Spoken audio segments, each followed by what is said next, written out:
Sebelum kau mati, elok kau pilih dulu kat mana yang kau rasa sesuai untuk engkau bersemadi. Bersemadi dengan aman, tenteram dan happy.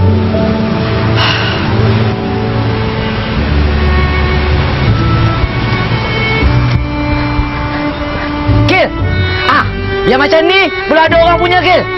Yang ini ada nombor ni, kecil-kecil ni. Itu, sana ni semua ni. Ini semua belum ada orang punya, Kil. Ini kau boleh booking. Jangan yang sana. Yang sana dah ada orang kat dalam. Dia tak boleh, kita boleh korek dia keluar. Yang macam ni boleh. Tapi, Kil, aku rasa yang paling elok belah sana, Kil. Sana tu dekat sebelah kubur arwahnya Jidin. Jidin Kucai. Kil, sini lah. Bagi aku nak tengok. Kil.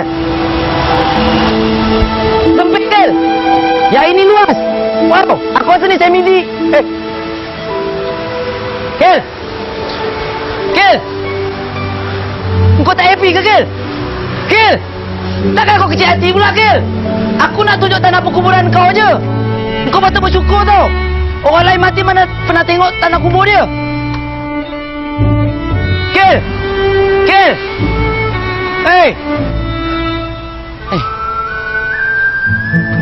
Apa salah ke niat aku yang baik ni?